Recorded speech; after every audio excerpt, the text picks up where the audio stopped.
speaker cards are also there, and if you want to speak on anything, please complete one of the speaker cards. Public speaking, there's 10 minutes on each side with 5 minutes for rebuttal. And if you have discussion after the case is heard and voted on, please exit the building. Don't go out in the lobby and try and discuss it out there because it interferes with the meeting. Secretary, please call the roll. Mrs. Casbon, Mr. Hines, Mr. Richard, Ms. Qureshi, Mr. Willie, Mr. Matthews, Mr. Davis, Mr. Manella, Mr. Mackey, and Mr. Doherty. Chairman, we have a quorum. Thank you. Please stand for the invocation. Ms. Casbon, will you please?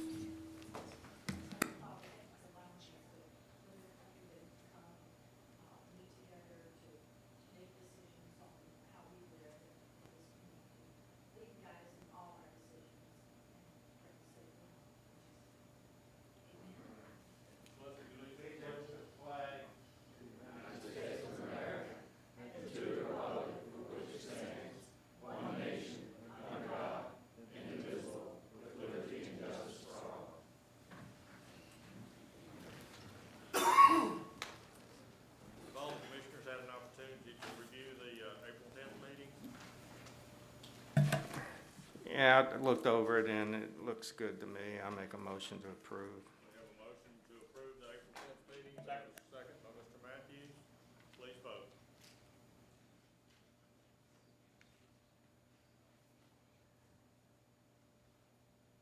Motion carries. Consent calendar. Mr. Keller, we have any items that need to be pulled? Do we have any items to pull? No, sir, nothing pulled that I know of or tabled.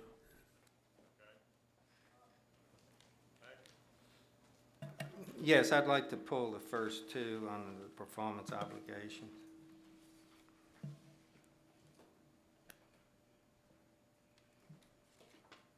other items that need to be pulled? Mr. Chairman, I'd like to pull Lakeshore Estates and Abita Trace.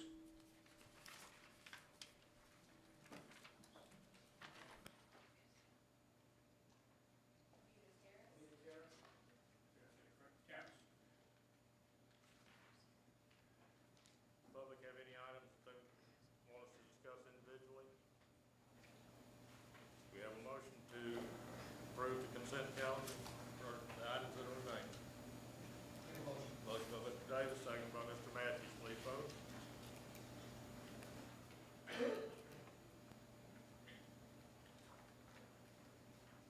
Motion carries. Performance obligations, Bunny Hill, Phase 2A and 2B, Ward 6, District 6, amount $30,000, expires June 3rd, 2012. Staff? The above referenced performance obligation expires June 3rd, 2012 and is scheduled for review by the Planning Commission at the May 8th, 2012 meeting. The following uncompleted items exist. The required addition of a 20,000-gallon water storage tank has not been completed and is not warranted at this time. The performance obligation was established on December 8th, 1999 and has been extended for 6-month increments since that date.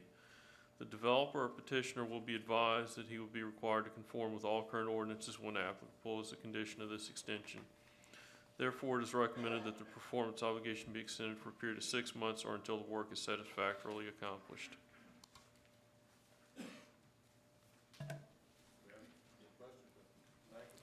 Yes, in pulling this, really the first two, first one's water and the second one's on sewage, but the same thing applies. This system is really run by H2O now, and Money Hill had installed it, and they're got a little bit of a a study to what to do at this point, whether they're going to modify the system, put a second well in, do all kind of things. And this thing's over 12, was going on 13 years old now. So I make a recommendation to approve the extension for the 6 months, but also with the recommendation that this thing be looked into, possibly just dropping it.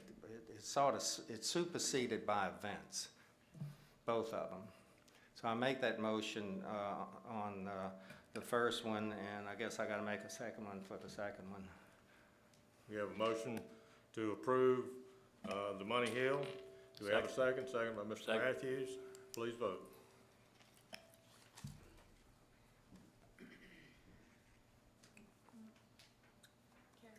Motion carries. Money Hill Phase 2A and 2B, Ward 6, District 6. Mr. Mackey? Yes, it's the same thing, that the watered sewage is both run by H2O, and it's being studied by Money Hill. They have a team studying along with H2O where they're gonna go from today. So I also make the recommendation to approve this with a study, I guess, by us, to whether we should just drop it since it's superseded by events being almost 13 years old. Okay, we have a motion by Mr. Mackey. Do we have a second? I'll second it, but I have a Second by comment. Mr. Matthews. Discussion? Yeah, can we ask them to come to the meeting in 6 months to explain to us what the heck's going on here, so that we'll be able to better understand? We write them a letter to do that? Yes, sir, we can. Paul, Ron, would y'all see to it that a letter goes out to ask them to come to the meeting in 6 months? I'll do it. Okay, thank you. And please get an explanation of the results, if they have the results by then, of the study. Thank you. Okay, we have a motion and a second on the floor. Any further discussion? Please vote.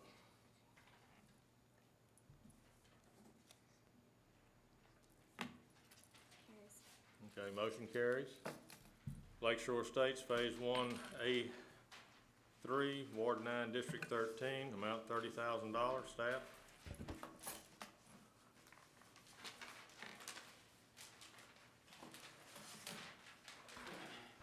The above referenced performance obligation expires June 23rd, 2012, and is scheduled for review by the Planning Commission at the May 8th, 2012 meeting. The following uncompleted items exist. The required addition of a 20,000-gallon water storage tank has not been completed and is not warranted at this time. The performance obligation was established on July 9th, 2002, and has been extended for 6-month increments since that date. The developer or petitioner will be advised that he will be required to conform with all current ordinances when applicable as a condition of this extension. Therefore, it is recommended that the performance obligation be extended for a period of 6 months or until the work is satisfactorily accomplished. Thank you, Mr. Matthews. Yeah, this is, I guess, similar to what we had in the two before, but I don't know if there's any study or anything going on. This has been approximately 10 years that we have been extending this. We need to find out what's going on there, rather than just every 6 months extend this. I would move to extend it one more time with the requirement that somebody from Lakeshore Estates comes to us and explains what's going on out there, why they have not completed their water storage tank. Is it not needed? Is it, or what? You know, we don't have any idea. But that would be my motion with the recommendation that that they get sent a letter. Okay, we have a motion by Mr. Matthews. Do we have a second? Second. Second by Mr. Davis. Ms. Casabon? I was just wondering, have they built out, Paul, or Ron, is that subdivision completed yet? So No, I don't believe it's, it and is. so that would be possibly why the storage tanks, until they built out to Right. put in the capacity, right? Mhm. That's what they normally do. Right. At the end, they keep extending these, if I'm correct, until it's built out and they know the number of houses that would go into that particular thing. Right, I think what happened is they were, the total subdivision, it built out, required Right. certain capacity, and Correct. they haven't reached that capacity yet, That's so what I thought. they're not Okay. building it yet. But that is what we think. That is not what anybody haven't- knows. That's what it Yeah. was in the past, but you Well, didn't but get you don't know that. verification. We don't know I need that. to look at it for Right. each individual one to make sure, but they're not required until they reach that capacity. Well, and if that's the explanation, that's fine, but we need an explanation rather than just, again, continuing to do this for the next 20 years. Okay. Any further discussion? Please vote.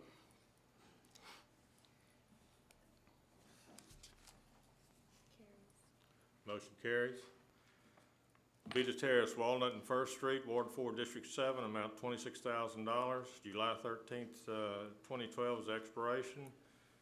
Debtors Hallmark Homes. Staff?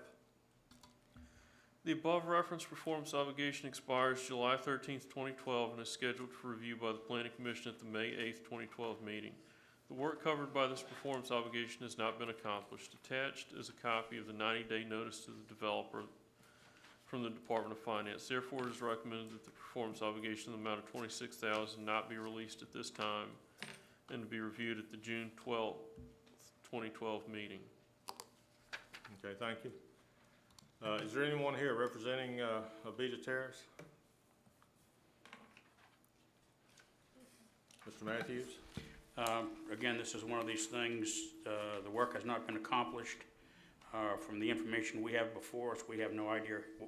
Well, first of all, I'm not sure what work was supposed to be accomplished from reading this, and secondly, we don't know why it has not been accomplished. I would like the developer or whoever this is wants to enter the parish right away to come to us on the June 12th meeting and explain what work has not been accomplished and why. Thank you. Do we have a motion? That's my motion to approve it till the June 12th meeting, I guess. Motion And by then, Mr. with a requirement that they come to us on the June 12th meeting. Motion by Mr. Matthews. Do we have a second? Second by Mr. Davis. Please vote.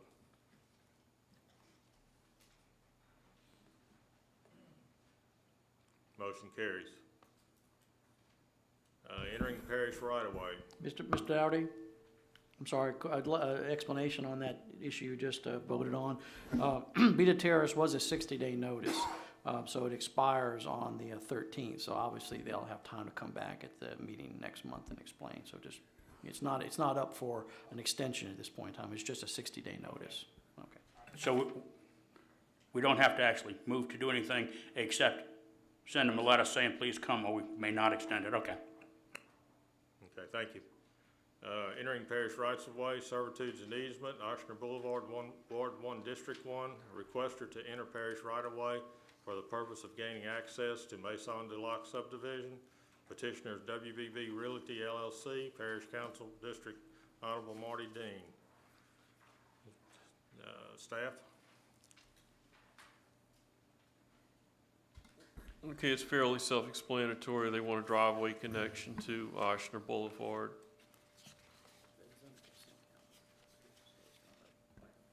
Yeah, and it's just under the consent calendar.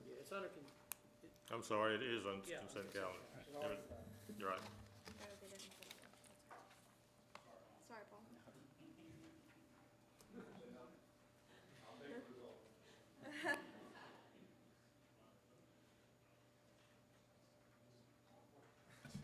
No, that minor subdivision is under the consent calendar.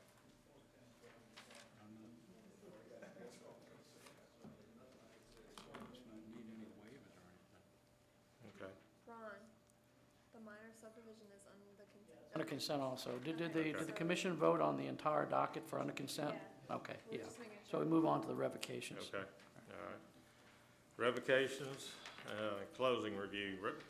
RAV 12-05-004, revocation of a portion of unnamed street located in the vicinity of Highway Department Road, north of Slidell, Louisiana, Ward 9, District 9. Applicant is Leon Lowe and Son, surveyor J.V. Burks. Staff? Thank you, Mr. Chairman. This is a dedication of a right-of-way. It was intended to provide additional access to Cherrywood if it was ever needed. It was an old dedicated right-of-way going back, I think, into the 20s. I said right-of-way is no longer needed for public purposes. The staff has reviewed the applicant's request and believes the proposal is consistent relative to the Louisiana revised statutes governing the revocation of a movable property, since the right-of-way does not appear to serve any public use or benefit other than to the applicant and the owner. Therefore, the staff has no objections to the proposed revocation request. Thank you, Mr. DeVerney. Mr. Chairman, my name's Steve DeVerney. I'm here this evening representing the petitioner, Leon Lowe and Sons. As Ron indicated, Leon Lowe and Sons owns a parcel of ground that's basically south of Cherrywood subdivision, north of Highway Department Road. I think a pretty good depiction of the situation, if you look at the vicinity map that's on your drawing, it'd be in the upper right-hand corner, and you turn it sideways. You can see that the site, again, as Ron indicated, this right-of-way was recorded with the clerk of court in 1928. It was never built, never constructed, never dedicated, never named, never came before any bodies. It just exists. There's no access to it. As you can see, Cherrywood is above it with no access. And, of course, Highway Department road stops short of it by a considerable distance. Leon Lowe and Sons owns all the property around it, and we are requesting that it be revoked. Thank you. Mr. Chairman? Mr. Hines? I'll move that be approved. We have a motion by Mr. Hines. We have a second by Mr. Manella. Mr. Matthews? I've got just a question. I'm not sure I completely understand. The letter from Realty Advisors says that on November 28, 2011, the servitude of way was granted. Yeah, let me explain that. When we went and made our application for the revocation, we met with Councilman Belisario and also with Shannon Davis, Director of Public Works. They looked at it, they reviewed it. They came to the conclusion that there was no adequate access to the pond that's to the west of us, except by going through Cherrywood subdivision. They acknowledged that this servitude, which they hadn't used before, didn't make any difference. But while we were going through this process of considering revocations and unnamed streets in that area, that maybe we ought to go ahead and consider a better mode of operation as far as a better mode of access, let's call it, to the pond. And with that, they asked us to go ahead and create 2 additional servitudes as separate and apart from this revocation. So we went ahead and did that. We created the servitudes, we had them reviewed, we had them approved, we had them recorded, and only after that did we come in for our revocation on this separate and distinct piece of property that, again, has no access, doesn't provide any good to anybody. But again, when Toby Lowe sat down with Mr. Belisario and Mr. Davis, it was clear that there was a benefit to the public by going across his property, and at another point, he was glad to do it. Okay, that's what I misunderstood. I Yes, couldn't tell sir. whether the servitude you're talking about here was this servitude or what. No, it's so all there separate. were 2 totally separate servitudes Yes, granted sir. to get into Cherrywood and the pond, and this has nothing to do with those. Right. Fine, answers my question completely. Okay, Mr. Hines, do you have anything else? Your light's on. No. Oh, my light's on, I'm sorry. Any further discussion? Please vote.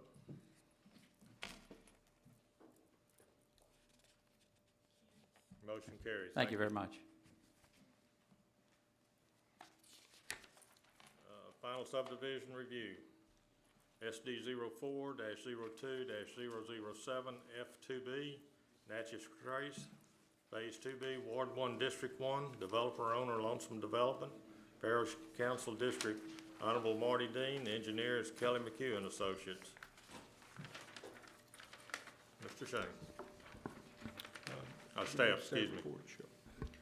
Department of Engineering, periodic inspections have been made by this office during construction, and the final inspection was made on April 17, 2012. This inspection disclosed that no roads are constructed, road shoulders need to be constructed, and the roadside ditches are not functioning. An additional inspection was made on April 26, 2012, which disclosed that all roads are constructed with the exception of the brow on Milliken's Bend and the intersection at Natchez Trace, Milliken's.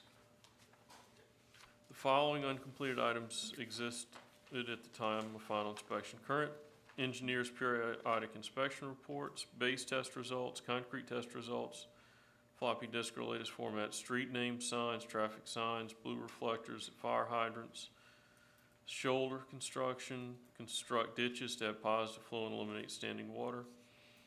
For the subdivision plat, need typical road cross sections, revised restrictive covenants to include the latest FEMA flood insurance rate map or 12 inches above crown of the road, whichever is greater.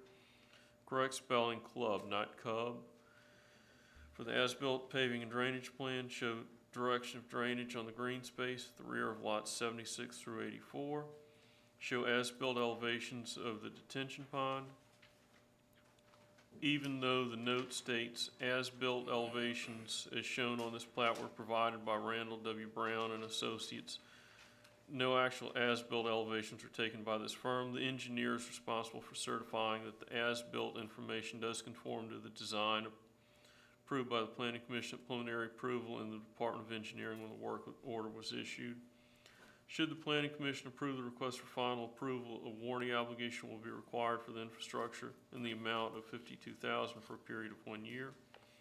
The staff recommends approval of the proposed final subdivision request subject to the developer complying with all comments and no plats to be signed until all items are satisfactorily completed.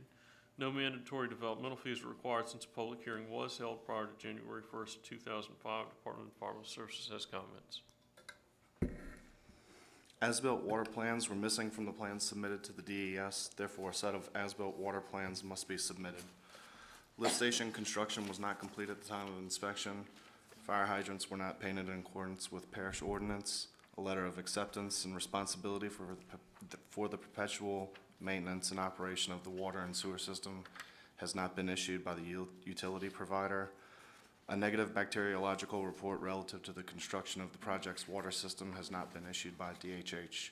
Staff recommends approval of this final subdivision request subject to the developer complying with all comments, and no plats are to be signed until all items are satisfactorily completed. Mr. Shane. Thank you, Mr. Doherty. Jeff Shane of the Jones Fussell Law Firm here in Covington. I represent the owner and developer of Phase 2B of Natchez Trace, which is Lonesome Development LLC. As is sometimes the case, I believe that most, if not all, of these items have been completed and documentation has been submitted to staff, but I fear that those submissions may have been as late as yesterday or today. I don't know if these gentlemen have received packets from Kelly McHugh's office, our engineer, but I'd like to go through the items that we believe have been satisfied, those items that are missing. We recognize that staff will need to confirm that the things that you required to be done have in fact been done. As it relates to the engineering department comments, it's my appreciation that the only things lacking are items 2B and C. Those are base test results and concrete test results, and understand the general contractor will be providing those in the next day or two. It's my understanding that the other items under the engineering department comments have been satisfied, and that those documents have in fact been turned in. Also, under the DES, or environmental services requirements, it is accurate that items 2, I'm not sure about 3, the painting of the fire hydrants, but I know 2 and 5 are still lacking. Those are in the process of being completed. So at this juncture, we would respectfully request that because most of the work has been done, that you consider granting final approval, but certainly making it clear that plats will not be signed and recorded until you have a sign-off from each department on all of these items. Thank you. Any commissioners have any questions? Mr. Davis? Oh, I'm sorry, Mr. Mackey.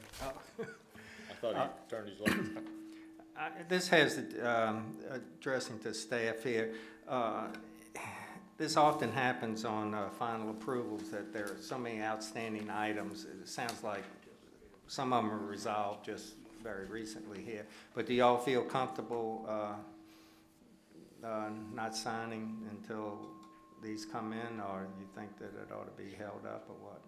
Yeah, I mean, we're comfortable if you vote to approve, subject to us not signing until everything's complete. We'll make sure it is. Okay, well, I'll make that motion then. I'll second. We have a motion and a second to approve. Please vote.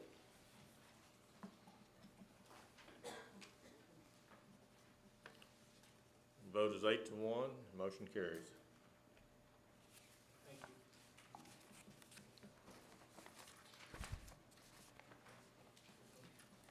Next item is proposed amendments to ordinance 499. Staff? No amendments, Mr. Chairman. We're going to move on to old business. Okay. Old business, Terra Maria, Phase 2B, Ward 3, District 2, developer, owner, Military Road Land Company, LLC. Engineer is LS Land Surveying, LLC. Parish Council District is Dennis Sharp. Staff? Thank you, Mr. Chairman. The developer of Terra Maria Phase 2B originally wanted to provide 5-foot side yard setbacks for the 12 lots in the phase. However, since the other lots within the subdivision development have been constructed primarily with 0 lot line side yard setbacks, The developer now simply wishes to remain consistent by applying the same zero lot line construction. Therefore, the staff has no objection to the developer's request, recommends approval, subject to the developer filing an active amendment for said subdivision phase in the clerk of court's office for public record, depicting the amendments to the setbacks, and of course, the parish would also have to be a signee on, sign off on that as well. Mr. Morone. Thank you, Mr. Chairman. Paul Marone on behalf of the petitioner and the developer of Terra Marie. As Mr. Keller noted, the request this evening is really to bring this small 12-lot phase back into compliance with what we had in all of the other homes in the development. A year or so ago, when we received final for these 12 lots, with the changing market conditions, we were under the impression that we would be better served and the development would be better served moving away from the zero lot line and going to side setbacks on each side.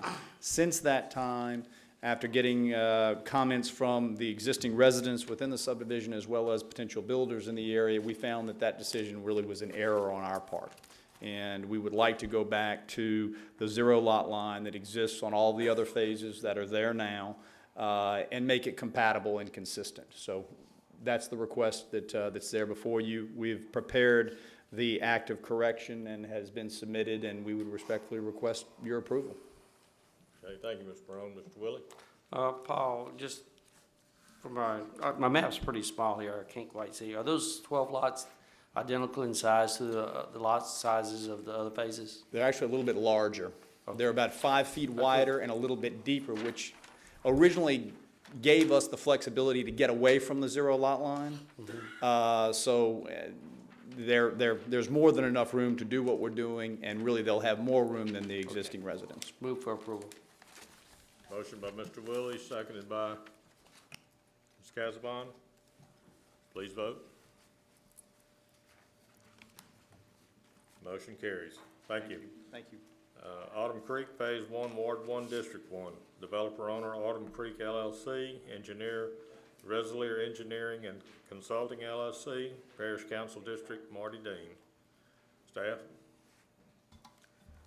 The developer is requesting a waiver of the requirement for a cul-de-sac at the terminus of Golden Leaf Court in accordance with the attached documentation. The Department of Engineering has reviewed the request and drawing which substitutes a turnaround at this location. Similar turnarounds have been approved in the past, therefore the Department of Engineering has no objection to a turnaround in lieu of a cul-de-sac. If the Commission decides to grant the request, a waiver of regulations is required pursuant to Section 40-100 waiver of regulations of subdivision ordinance 499, which in turn requires a 2/3 majority vote of the full membership of the Commission, 8 members, in order to grant said waiver. Thank you, Mr. Morone. Yes, sir, Mr. Doherty. Thank you. Paul Marone again on behalf of Autumn Creek Development. Some of you may recall that we discussed this issue and the next item on your agenda, I believe a month or two ago, regarding the outstanding performance obligation. And I told you that I would be back to resolve these issues, and this is that submittal. This item, if you will recall, when this PUD was approved in about 2005, this road was intended to be linked to the commercial component of the PUD, which is actually out along Highway 22.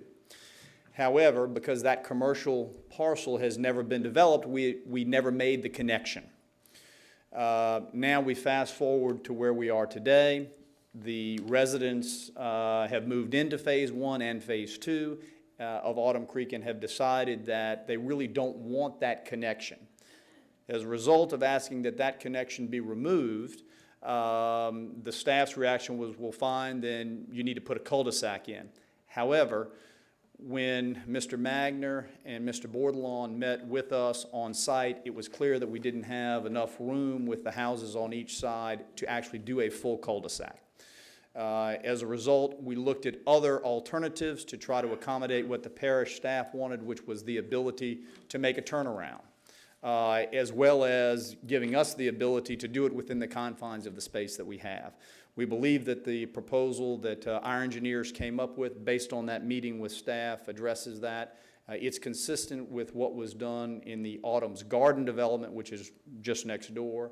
And we think we have the room to do it. We're prepared to do it. The staff thinks it will work, so we would request your approval to make these turnarounds accordingly. Thank you. Commissioner, do I have a motion? Question, Mr. Davis? Yes, so this is just for phase one, though? We're talking about phase one, not the phase two yet, right? That's correct. Okay, so I know in essence, in phase two, you already have information about the people that live down there, and they don't mind them turning inside of their driveways. But this one, is there any residences right at the very end? Yes. But you'll be able to create something that somebody can turn around? Yes, we're able to. There are residents right at the end, but we have enough room to go just beyond them to make this turnaround area. I'll make a motion to approve. Motion by Mr. Davis, seconded by Mr. Mackey. Please vote. Motion carries. Thank you. Thank you. Autumn Creek Phase 2, Ward 1, District 1. Developer owner, Autumn Creek Development LLC, Engineering and Consulting LLC, Parish Council District Marty Dean. Staff. The developer is requesting a waiver of the requirement for a cul-de-sac at the terminus of Autumn Creek Drive in accordance with attached documentation. The Department of Engineering has reviewed the request and drawing which substitutes a turnaround at this location. Similar turnarounds have been approved in the past, therefore the Department of Engineering has no objection to a turnaround in lieu of a cul-de-sac. If the Commission decides to grant this request, a waiver of regulations is required pursuant to Section 40-100, which in turn requires a 2/3 majority vote of the full membership of the Commission, 8 members, in order to grant said waiver. Thank you, Mr. Morone. Mr. Doherty, again, very similar issue. This is the northernmost terminus of Autumn Creek. We've got houses on both sides. When preliminary was approved in this area, the plans reflected an aggregate turnaround, very similar to what you have here. We met same day on site with Mr. Bordelon and Mr. Magner to look at the dimensions of what needed to be there. Again, one, that worked from a practical standpoint so that vehicles could turn around, and two, that we didn't pave up to the doorways of the two houses that were there. What you see on the plan is what was determined that day to be reasonable. We're very comfortable with it. The staff was very comfortable with it. We would ask for approval to construct it accordingly. Thank you. Mr. Matthews. Paul, what is to the north, I guess, of Autumn Creek Drive? Is that the property line right here? It is. And the developer does not own the area to the north? That is correct. What was originally shown in the plat for this, the end of Autumn Creek Drive? A turnaround very similar to what you see here, but aggregate, is what the preliminary plan showed there. Okay. So what we're doing is we're changing it, basically we're changing it, the dimensions a little bit and going from aggregate to paving? That is correct. Now, to be clear, at some point, the engineering staff thought we were going to create a cul-de-sac on the other side of that line. Now, in meeting with them, we went through a chronology of everything that had happened, and nobody's really sure where that belief or understanding came from, because the developer never owned the north side of that tract. There's actually a home on 5 or so acres over there. Never had an option to buy it, never had anything to do with that, so we would never have been in a position to construct a cul-de-sac over there.